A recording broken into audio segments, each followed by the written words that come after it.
Hello and welcome to the next episode of the Live Your Spa Life show. Spa Life is a lifestyle that accepts that accomplishment and harmony coexist. The Spa and Spa Life, the SPA, is for Seek Power Always, that power within you to do your deeper work here in the world.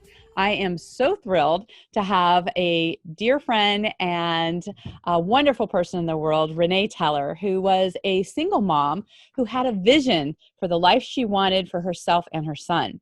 She pursued that vision with unwavering determination, and by doing so, was able to make it to the top of a male-dominated industry and then retire by age 38. Now, pull the car over, people, if you didn't hear this. How many of you would like to be retired by the age of 38? So we don't listen up here to Renee. That is the power of having a purpose behind your pursuits. Renee, welcome to the show. Oh gosh, Diane, that sounded amazing to me. Like, who wrote that? Who wrote that story, right? And that is so true, right? What I love about what you do is, and we're in a group together, a great group where we talk about our stories, and I love that. It's fun to go back and listen to our stories that we've lived and created and learned from more than anything, right? Yeah, So absolutely. it's so fun to be here with you this morning. Yeah, I love it. I said this morning, and then I'm like, wait a minute, it's morning for you, it's afternoon for me.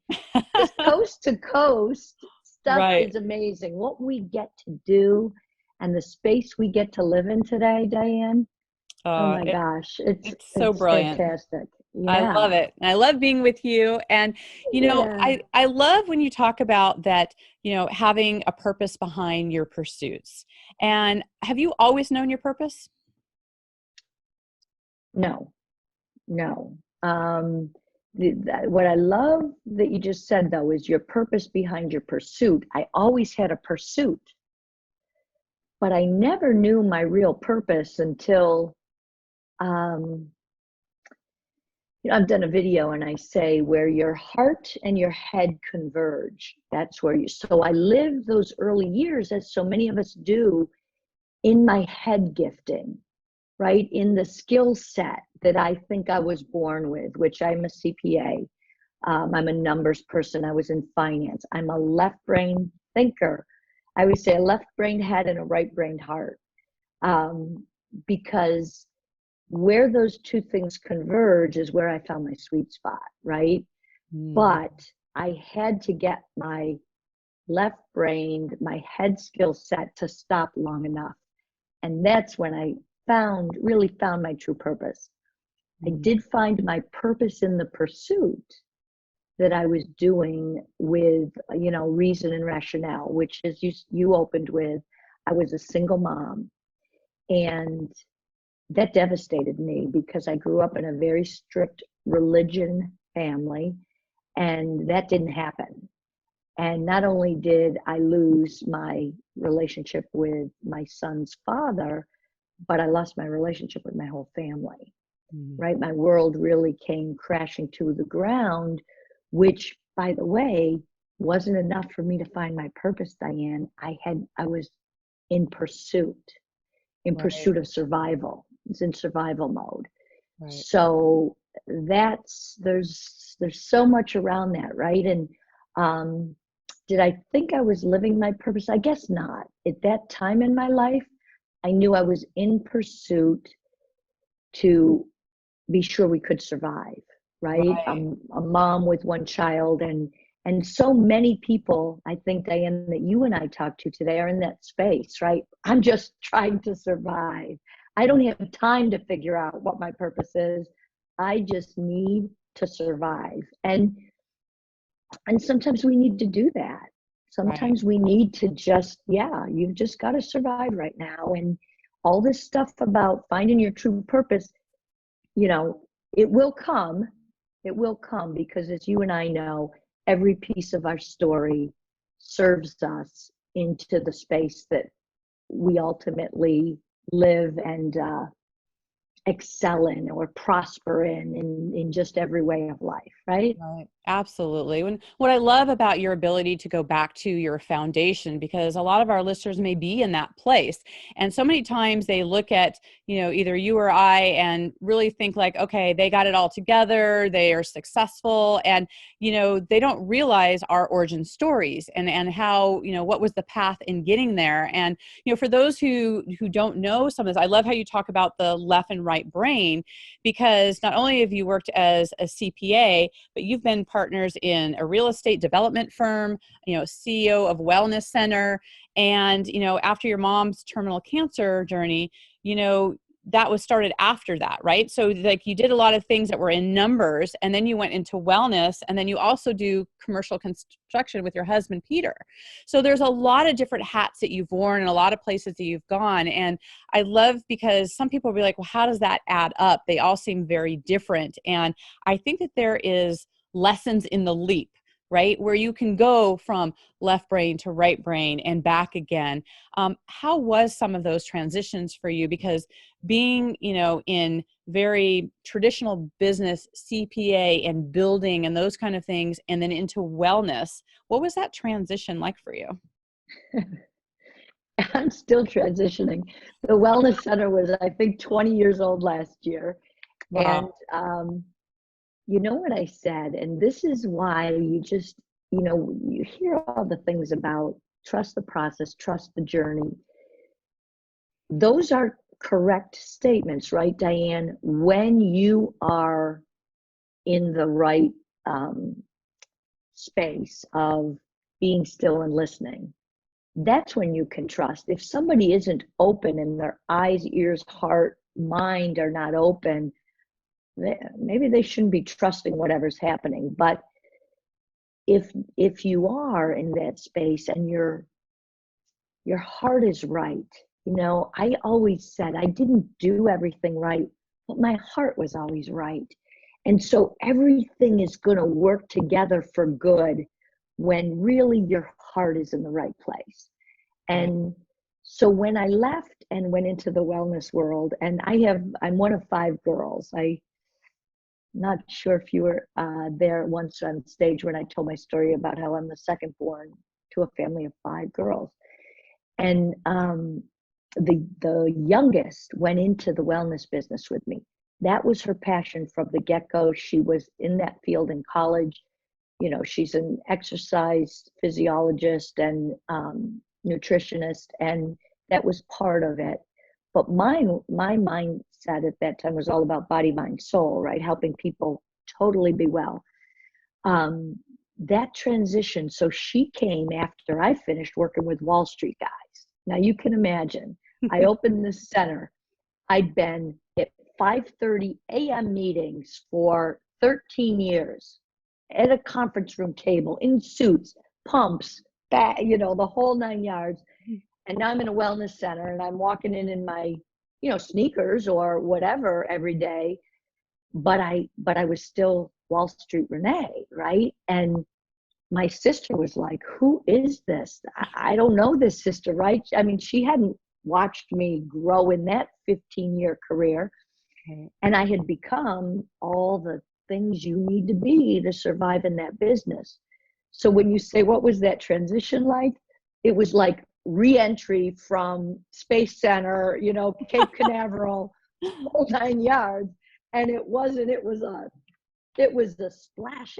And of course, all our staff were wellness center people. Right. So I'm this, person at the head, and they're in meetings with me and they're like, we can't do this. So I always laugh at God when I think that he really allowed me into that whole wellness world to fix me, to get me back to the real Renee and the real purpose. And again, coming full circle to what we're talking about, these steps in our journey, these stories that make up our lives are exactly our purpose, right? So then I've been able to become, the kinder, gentler Renee, but you have that story, that 15 years of, I call it Wall Street career, that just anchors me, and yet I'm able to take the good from it and then take the good from my wellness world. And, that's kind of the space I live in right now. We've talked about that, where we are right now. Yeah. Yeah. Well, I love how you do intentional living, right? There is, and we talk about deliberate living, right? And we'll talk a little bit more of what Exactly. you've created in that. But in being conscious about how you're creating your life, you've got certain like morning practices and rituals and things that you actually do that bring you more into that present moment and really looking at what is feeding your soul and what's working. Can you share some of those practices and things that you do that actually allow you to be more intentional? Yeah, the first thing, I think, Diane, and I've always been this way, but now I use it in a different way. I use the skill set I had of numbers and rigidity, for good. So the first thing I like to teach I everyone, love and that rigidity for good. right, right, so true, Yeah. because you've got, I think today especially, with the bombardment of all the technology that all of us have coming at us, we tend to be like the pinball machine, right? You let the ball go and everybody just gets swatted, but by whatever hit them in that moment, in that day, in that week, in that year, instead of being more deliberate about their lives. I have always been very deliberate. It comes from my, kind of my left brain ability, I think. But now to use it in a much better, more full way of taking my spirit self and my purposeful Renee and kind of pinning that down into rigidity. Because, when you talk to the spiritual, the people who that's really their whole world, they tend to really shy away from that. I think that there's a place in the middle again where these things converge. So what happened with me so the wellness center happened and I did that. And then I was diagnosed with the cancer that took my mom's life. And so there's a whole story around that. She was 65 when she died. And then 5 years ago, I was diagnosed with that same cancer. And where I thought, and this is after the wellness center had existed, and where I thought I had evolved so wonderfully and fully in becoming a better version of myself, I went into a tailspin, Diane. I was certain that at 55, I'm gonna die of the same thing my mom did. It's an incurable, untreatable cancer. Nothing works. Renal cell carcinoma. And I was really forced to really get into my brain, right? Into understanding neuroscience and understanding how my brain worked, because I was in the wellness field. I knew I could beat this, and yet my brain was saying, no, you're going to die. You're going to die in surgery. I mean, the things that were going on, they were even, you're listening to them and you're saying, how could you think you were going to die? That's how powerful our brains are, right? It Yeah. was just playing me back 5 years of my mom.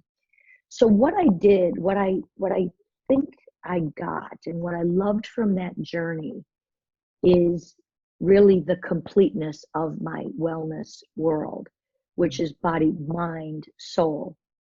And I understood more fully how powerful my mind was. You knew it before, but when you Right. go through something where you think you're going to die, like, you start getting it quick. So in answer to the morning ritual, at that time, I told myself, that's it, Renee.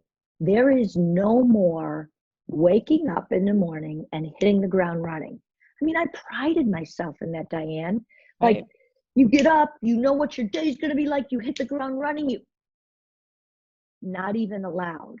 I'm not even allowed to let my feet hit the ground. So you're talking about, well, what are your practices, Renee? Until I sit still in that bed for 5 minutes Mm. and get myself grounded before my feet get grounded. Just, but sometimes, I mean, when I start people on this, because I have a course I call Calming the Chaos, because that was my life. I say 2 minutes, 3 minutes, Right. right? Imagine, because so many of us, that alarm goes off. What do? If we don't hit snooze, if we don't hit Right. snooze. So that was so important for untraining me. So I sit still for those 2 or 3 or 5 minutes. And then when I get up, I meditate. I then make it a little longer, but I get myself in a chair and I make myself, and it's still, even after, 5 years of doing this religiously, um, it's still hard for me. The Renee is trained to get up and run, right? I had to be in a meeting at 5:30 every morning, hair done, suit, pumps, nylons, the whole thing. But what the tumor allowed me to do was it gave me permission, Diane, that no, Renee, it is time to focus on yourself. And to the listeners, you don't wait for that time. You learn from my story, because I had to be given a life-threatening illness to reach my hard-headedness. You don't need to do that, right? You can learn from Diane and I. You can learn from our experiences, that it is so important. And I gave myself permission, and everybody listening needs to give yourself permission for some time in the morning, some time to ground yourself and be still. And that's where, when you say, did you know your purpose? I didn't have time to listen to it, did I, Diane? I didn't have time to hear it. And now I hear it every single day, right? Right. I hear it. I get the download from above. Right. And my life will never be the same. And I will not give up that practice. It was almost like I was saved from that disease, and it's now my obligation. I don't have the right to take that from the universe or from myself anymore. Right. So that's a piece of my morning ritual, is that there is a time, and for me it's a lot of time. I tell myself before 10 a.m. I don't have to work. Now, is there mornings that I do? I do, because I want to, or I love to, but I needed to get my restorative self back. I needed all that time in the morning, and permission that you're not allowed to work until you do all these things in the morning. Right. It's so important, it's so ingrained that that hit the run, ground running, and the early bird gets the worm, and just, all of these things, but we've seen, time and time again, that when we don't listen to our body, that when we don't ground ourselves, that we don't have some of these practices, that, dis-ease, right? Dis-ease, we're not in ease of our life, that is not coming up. Those are wake-up calls. Those are things that are telling us, hey, something is not in alignment with how we are living our life and what that happens. And so I love that you recognize that and you were willing to make some of those shifts. And I know when I first started doing meditative practices and prayers in the morning, it's challenging to sit there. So when, those first couple minutes, your mind just Oh goes my into gosh. so many different things. They don't call it the monkey mind for no reason. It's wacky, Yeah. but to just know that if you can just get past those things, and then you start really getting into your deeper wisdom and really being guided more, and then you actually become more efficient in utilizing that. And I think it's so important in doing that. And all of these things have really led up to where you are today, where you're a life strategist, right? You're working with motivated, ambitious individuals and helping them to realize their life purpose. And I love that you also add in that having an executable plan, right? It's not one thing just to think about it, right? It's like, what's the plan? I think that's a little bit of the CPA Renee coming through, of having some structure and systems. I love that, right? And having a plan to actually achieve it. So I'd love for you to talk about, how are you helping people discover their life plan? Because, people may not come to you actually knowing what that is, right? And I'd like you to also speak about us having just like this one life, and how you actually, and I love the words that you use in terms of making it spectacular. So Wow, that's a lot. It is. I think what's most important is that when you say, how do you go about doing this? The first thing I do with my clients, and actually it's funny, since we scheduled this call, I have two clients here that are spending 4 days with me. So I am now all about really, and it's funny that my name begins with RE, because if you could think of an RE word, that's what I'm about: restoration, rest, reignite, all those words that come to mind, rebirth. I'm trying to get people to this place where they can catalog their stories, right? Their experiences, their life, and then pull out of them what pieces of that bring them joy and fulfillment. And I have a series of questions, I call them, and they're not new to me. I didn't invent them. Like, everybody asks thought-provoking questions, right? What keeps you up at night? Mm-hmm. What is it that you wake up in the middle of the night that, so I go through this series of things. What makes you cry? What brings you, just, and it's different for all of us, right? I mean, I have this thing where I can't, it pains me to see people on the street, right? It pains me, like, and other people can walk right by, and I don't say, like, geez, you should all have my compassion for that thing. Point is, I have that compassion because that's a place I'm supposed to serve. If you don't have compassion for that, trust me, you have something else, right? So it's not like you're bad because you don't worry about the people in the street, so it's that kind of questioning and unearthing of their individuality, of their personal greatness, of their personal thing that is inside of them.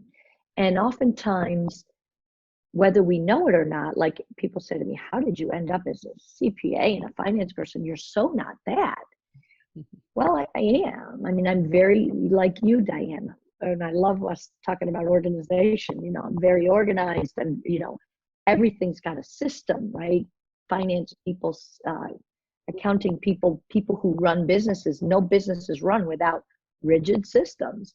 Right. So I love to create systems for people's lives that work for them, that actually free them and don't make it more rigid, right? So this one life that you have has a purpose.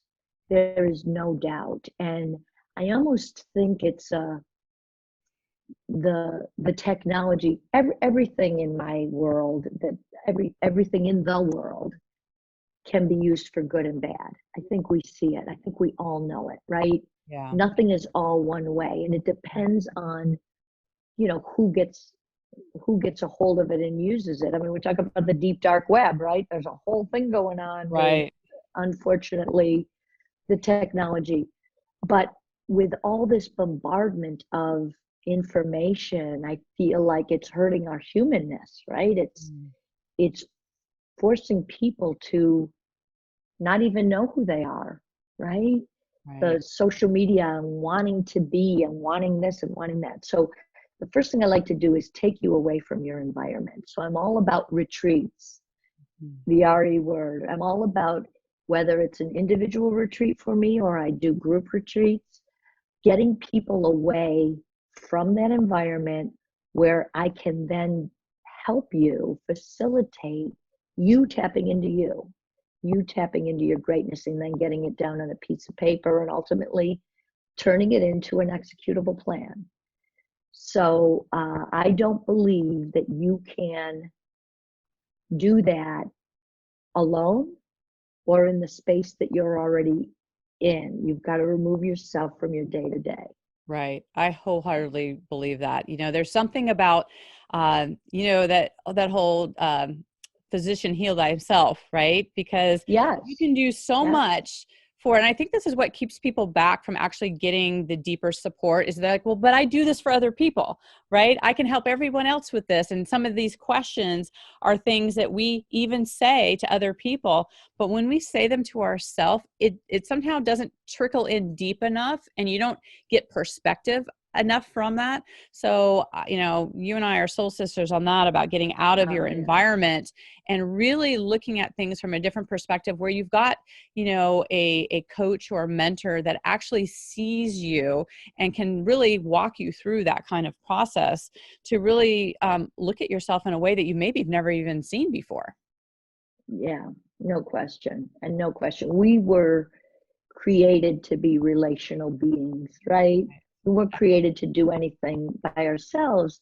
And we have so many soul entrepreneurs in the world, and I say, like, they need, somebody to bounce things off of. The best things in all my years of business, in whether it's Wall Street kind of business or wellness center, all the best things came out of meetings, right? People don't like them. I'm a big meeting person. And, as I said, one of my sisters was in the wellness center, and she'd be like, I just think we meet too long. And what I learned is that one diamond in the rough is going to come out of one of those meetings one day. And in the wellness center, it surely did. We created a proprietary program that changed our business, flipped it on its head and made it extremely profitable. We're the go-to person in that space, in our community. And it wouldn't have happened if we didn't remove ourselves. We were at a retreat, we removed ourselves. I mean, I've been doing life that way. So to get to that one spectacular life that you want to live, you've got to take the time. Got to take the time to remove yourself, to let it come to you. It will come to you. You'll get the wisdom when you're still enough to listen, right? Absolutely. It's so important to get out of your environment and to really look at things from a different perspective. And, in talking about environment, one of the things I love to ask of my guests is, because our environment is important, how we create that. We have different experiences in our office versus our kitchen and our bedroom. And so I'd love to know, what is your favorite room in your home and why? Well, so funny you should ask. I was just talking about this morning. I have a room I call the Disney room. Ah. And it's really interesting what happens around the Disney. And everybody's got different opinions, or, to some people it's just total chaos and it's absolutely no fun. And I think some of it came from what it was for me growing up, right? What it meant for me. And I won't get into that. But I have been a Disney fan, and so much so that I didn't even realize when I shoot video with my videographer, they came to Disney once when I was doing an event there and shot me there. And so the cliche is, we want Disney Renee, we want Disney Renee. So I have a room in my home. It's got a piano in it, which, I come from a musical family. I'm not so inclined, but my son is a songwriter, singer in New York. But I love music, and it's just all Disney. It's Disney art, it's Disney people. And that's where I go to meditate. And that's where I seem to just let myself down, right? I take off all the shields and the whatever, and I just let the real Renee be. Right. So my Disney room is my favorite room. It's got comfy chairs, and I live on a beautiful lake, and I look out the window at the lake, and but that's my room where I go to make it all. Yeah, I love that. All the magic happened, right? I was just going to say, when I think of Disney, I think of imagination. I, think of, just magic. And I have great, family memories growing up too, where it was just this sense of awe. And you're right, people, it's interesting. I always have to kind of turn my head when people don't have a magical experience associated with that. And I know that there's a lot of behind the scene reasons why some people have that feeling and experience, but there's always that, right? I mean, it's not always 100% anything, but I think it's what you choose it, right? What you choose to have it be, and what that looks like. So I love that is just a magical place for you that you get to have in your place. So well, and from every angle, Diane, because think about when I put my business hat on, I am fascinated with a guy that created a place where 80-year-old people run around with ears on their head and nobody looks twice, right? You get in there just watching the space. Right. So fascinated by Walt Disney himself and the vision that he set in motion, again, which is a testament to all of us.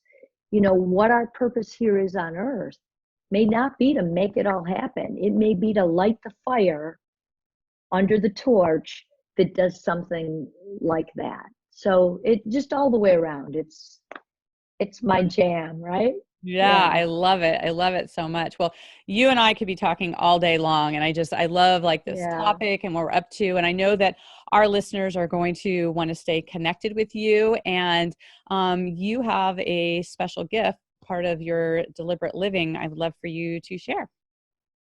Yeah. So one of the biggest things for me when I'm working with my clients is to understand the value of our time and then managing that time, right?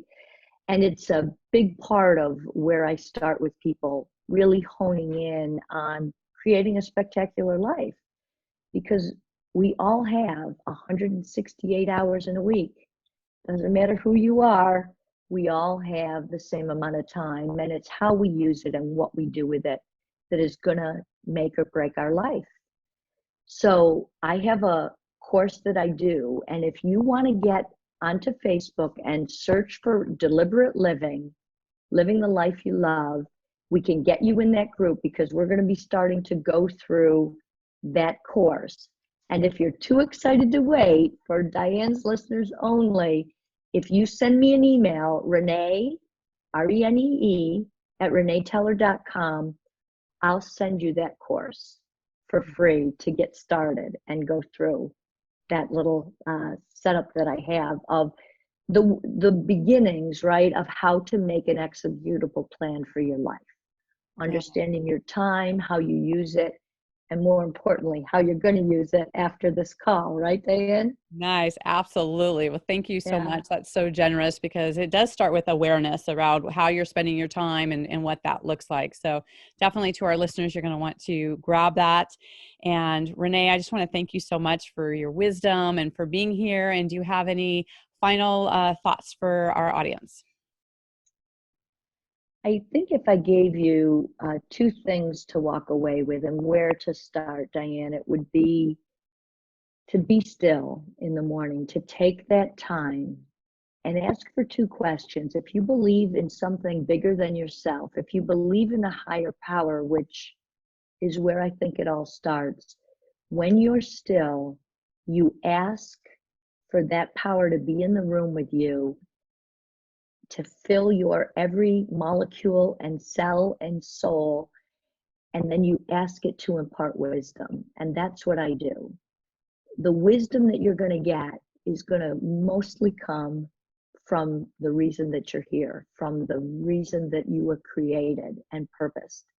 And you're going to get most wisdom by asking for it. So be still and listen. I love that. Thank you so much. So great connecting with you. And you too. I love your work, what you're doing in the world, and just super excited to see where we go from here, right? I know, Diane. Exactly, honey. All right. So great. All right. Thank you so much. And for our listeners, we were just here talking about time, and we know that, time is all of our most precious resource. And so we so appreciate you taking some of that time to be here with us today. And, what I would love for you, whatever platform you're listening to put into the comments, what's something you're taking away? What was an aha for you? What are you going to do? We talked about having some action about where are you going from here. So please put that in there. Tag both Renee and I. We'd happy to answer any questions that you have. And then, we want to have more messages like this getting out in the world. So please subscribe to the show. Listen to, several of the, if not all of the podcasts, and just put in, to rate and review, because that's how it gets out in the world, and to really share it and tag some of your friends, because that really does make a difference, because that's us being intentional about building community and really getting out there in the world. We do it together. It's not isolated in a bubble. So just want to thank you guys all for being here. Until we connect again, live your spa life. Bye for now. Bye-bye.